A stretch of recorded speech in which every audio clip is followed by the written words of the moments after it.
Thank you very much for visiting my channel. If not difficult, like and subscribe to my channel to always be aware of events. Thank. Preemptive move to start distributing potassium iodide tablets to district fire departments, Deputy Interior Minister Blaise Pobosi told reporters. He said it was a routine initiative, in case of a potential radiation threat, which, at the moment, does not exist. The tablets will be transferred to local authorities and eventually end up at distribution points, schools in most cases, where residents will pick them up if need be. He said there were enough doses for everyone who would require them. The nuclear plant in southeastern Ukraine has 6 power units which generate 40 to 42 billion kilowatt-hours of electricity, making the Zaporizhzhia nuclear power plant the largest nuclear power plant not only in Ukraine, but also in Europe. The medical representative at the press conference, Dr. Wojciech Zbliczynski, cautioned against taking anti-radiation tablets except when necessary. He added that children, youths, pregnant women and breastfeeding mothers were most at risk of getting cancer from exposure to radiation. Pobosi said the potassium iodide tablets were a preventative measure in case of a nuclear accident but would not help in response to a tactical nuclear weapon attack. Under that scenario, entirely different isotypes are released, ones against which there is unfortunately no tablet to protect us, he told reporters. He stressed, however, that compared to a nuclear accident, an attack was even less likely. This move comes amid Vladimir Putin's latest nuke threat, off the back of his raging speech today.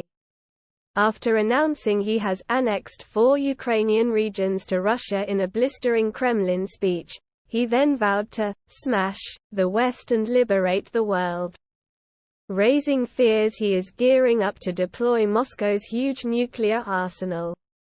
The Russian despot declared that millions of people had opted to become vassals of Russia in sham referendums, saying they are our people forever, to a standing ovation in the Kremlin's Grand Georgian Hall from his cronies, including Chechen warlord Ramzan Kadyrov, Defense Minister Sergei Shoigu, and staunch ally Dmitry Medvedev. He then gave a blistering speech during which he suggested that the U.S. had set a precedent for using nuclear weapons in Hiroshima and Nagasaki, hinting that he could be considering his own atomic strike, either against Ukraine or its allies. The rest of his address was a screed in which he mentioned the Vietnam War, the Opium Wars, the First and Second World War, Goebbels, Satanism, sex changes and homosexuality. He decried what he called neo-colonialism, vowed to smash Western hegemony, and spoke of Russia's destiny to liberate the world. Reaction was swift. President Zelensky, who has vowed never to respect the annexation, declared that Ukraine will officially apply to join NATO and will not negotiate with Russia so long as Putin is in power. Joe Biden called the annexation fraudulent. Prime Minister Liz Truss said Britain will ensure Putin loses this illegal war. The EU said it unequivocally condemns Putin's actions. Boris Johnson, former prime minister who became an iconic figure to Ukraine, branded Putin's speech a disgrace, and vowed the UK will stand with Ukraine, without flinching until their country is whole and free.